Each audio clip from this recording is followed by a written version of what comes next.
Hello and welcome.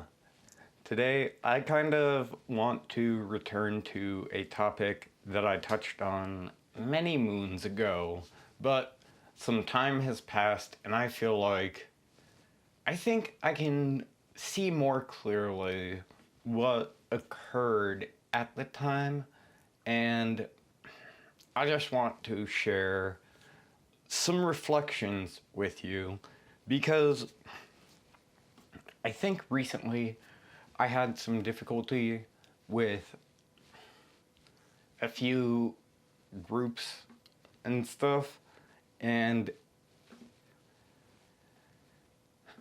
everything is fine, but in my mind, it all felt like it collapsed in, and somewhere in there, I started to realize what even is the mind to what we feel, because to an extent, our feelings are,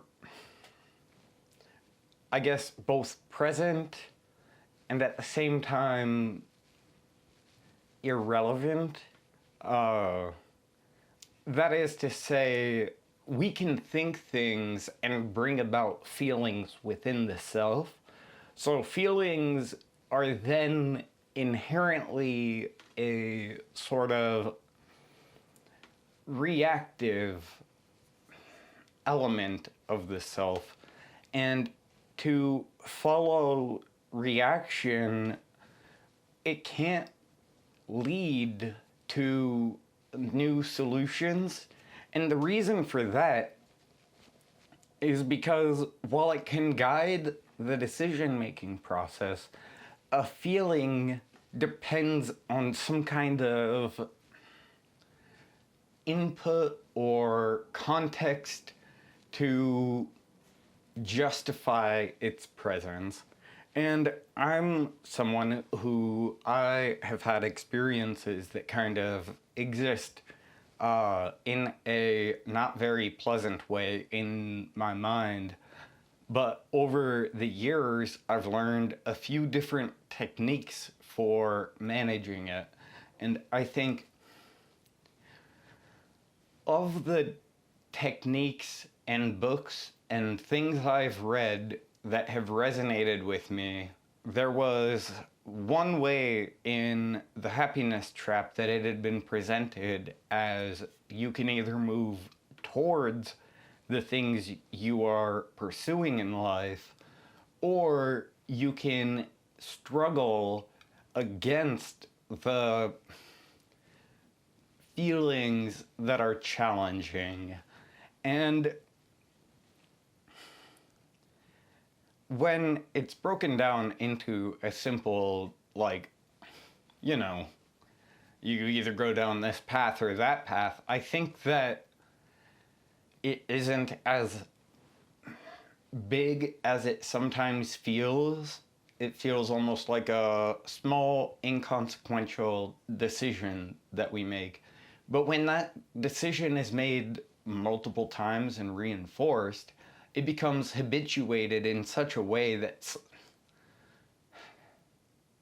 sometimes recognizing the habituation is difficult, but it impacts all layers of the perspective with which we can even understand the problems we are experiencing. Now,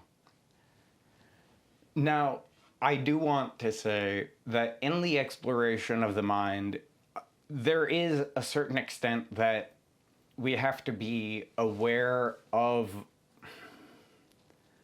both the significance and insignificance of it. You can reflect on any number of things, but those reflections will show you nothing more than something that had been transmitted in a way that could be reflected.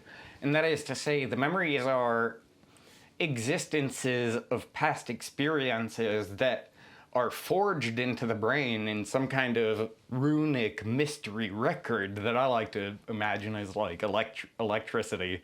But like that's, you know, everyone has their own model for how the world works. That's mine. But in those like, sort of representations of what took place. One of the less accounted for elements are the things that weren't written down about the experience.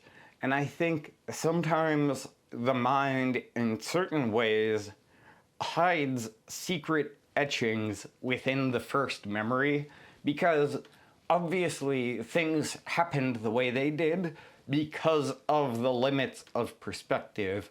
But through reflection, we can start to sort of like glance around exactly what took place. And I struggle a lot with my separation from the military, and at the same time, that struggle has kept my eyes fixed on a past focal point in such a way that it almost feels as if the past few years have kind of flashed by, and I've done well, I like to think, in how I've grown out of that pain, but the rumination on the pain hasn't been productive in the way that brought the good into my life. And I think one of the hardest things I did earlier this year is I decided to try changing therapists. And I didn't realize at the time how sort of big of a band-aid that it would be that I was ripping off. And I think that it caused me to sort of bleed all over everyone around me in a very... It's probably the best way I can put it. I was a real fucking piece of shit. I'm always a piece of shit, like, because obviously I'm constantly working to be better. At least I'm not who I was a few years ago. I grew out of that, and I think, again, we can look to the things that make us upset, but if it turns our eyes from what lies ahead of us, we are no longer seeking that better future that we should be aiming at, but rather we're sitting and waiting for the past to go away. And it's challenging to walk away without having all the answers, but at some point there has to be an acknowledgement that the answers aren't something derived from something like consistency or feeling seen or having it feel as though someone else understands you or the experience you had, to where everything makes a little bit more sense, but that context isn't something I'm capable of providing because of the way that the things are etched. And again, maybe someday I'll be able to get into it again. I think I've gotten a lot better at talking to the camera, but that's, you know, professional broadcaster, StickyBasket, hard at work. And that's what I mean, is the skills that sometimes we're afraid of developing are the ones that are easiest to develop by looking at something else and using that inspiration to create within the medium that we want to create within. And again, I think in life we are constantly trying to compose this future that could be and work towards it, because I mean, who wouldn't want a better future? I mean, and what else do we got going on today where we can't make a better future for tomorrow? There's obviously lots of things to be done, but we shouldn't overwhelm ourselves with the things to be done, nor should we overwhelm ourselves with, like, more than our limits allow our capabilities to exhibit, but we will never surpass our limitations if we don't bump against them at least sometimes. And again, don't do fucking bad shit with that, but like, everything should be questioned, but that is not to say that there is no certainty to be had in anything. I am sure that happiness is not an elusive muse that sort of dances fickly in the candlelight. It's instead this tangible lens through which our perspective brings about the better nature of the world in spite of the evil or bad or anything not good that we may be aware of. It shouldn't keep us from trying to work towards something better than what we currently have.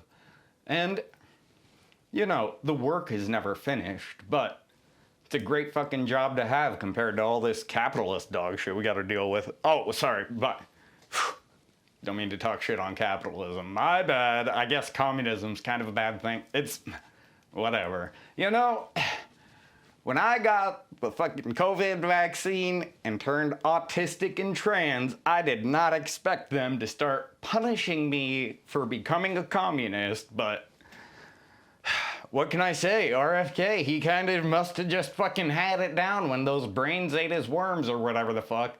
It reminds me of Futurama, because, like, Fry, he went and ate the eggs, and he got worms inside him, and he's able to play these, like, notes and stuff and be so much better than who he was. And then he has to return to sort of, like, not having the worms near... Sorry, spoiler alert if you haven't seen that episode of Futurama. By the way, whatever.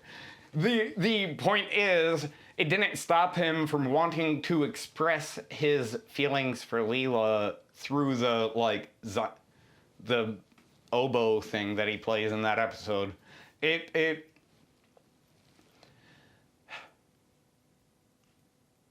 Art that inspires isn't inherently good art. It's art that has some degree of discernment that inspires, like, a movement when it is perceived. And that's kind of where the composition of that episode, you can see that it goes from, oh, when Fry has everything he could possibly want, the one thing that he, like, sort of recognizes is that the person who he was that Leela liked wasn't the person that he was when he was just not wormed out.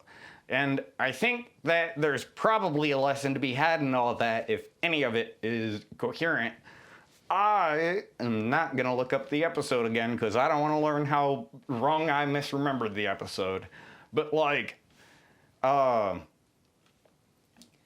the idea is, even when we feel as if we're not ourselves, the choices we make still have impacts in tangible ways, and our perspective at the time and our perspective now can be different, but the change in angle should afford us a degree of compassion towards who we were so that we don't use the mistakes of our past to bully ourselves into being better people, but instead we recognize that we made mistakes, and instead of making the mistakes again in the future, we just try being wrong in a different way. Because, you know, one of these days you're bound to get it right, you know? 1 in a million, only 999,998 more times to go or whatever. I don't... I'm not keeping count. But the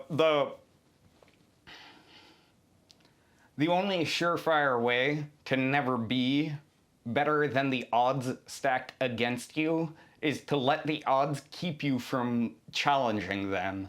And that, I think, is where no one is born a great painter, but with time and practice, people can learn techniques of painting, and then they can say, well, I don't like this technique, and I do like this technique, and then they develop a style out of their understanding of what it means to paint and to express. But that expression is based out of a lens that has been crafted through the eyes of someone who was willing to take a craft and be bad at it long enough to see what being good is. And I think that there is something beautiful to be had in all forms of artwork. Anyway, I hope that you all enjoy Futurama and that tomorrow becomes better than it is today, because every day we're building tomorrow, you know? I mean, what else do we got going on? It's fucking break time. I think we're not allowed to be woke anymore, but that means we gotta be even more woke. So make sure that you are correcting people on your pronouns. Make sure that you're letting people know when they're saying ignorant stuff. Make sure that you let people know the suffering of others is not something to be looked at and assessed as if the person struggling is the one who is at fault for their struggle. Make sure that you're applying a compassionate lens where you recognize systemically people are given sort of circumstances and have to work against that to be able to find their happiness and actualize the capacity to actually like see how to improve the conditions of others. We shouldn't be, oh, well, if this person didn't do that, if that person didn't do that, how about we just help the people who need help? That's I think, the easiest way to say it. Quit killing the people who fucking, you know, aren't fucking having a great time in life. That'd be nice, but do good as much as you can and slam that wet red pill down everyone's throat, fucking turn them all woke, and yeah, we'll be in the utopian StickyBasket society one day. Just keep fighting for it. Anyway, I love you all. I probably won't be on for just a smidge while I'm dealing with some stuff outside for medication, and I want to be able to come back and just be normal. I tried to pick up Rowan earlier today, and I tell you what, picking up 45-pound dogs when you got a bad back, probably not the best idea. So it's all good. I just want to give you all the best. And with that, I hope you all have a great day, and I'll see you in the next one. Love you. Bye.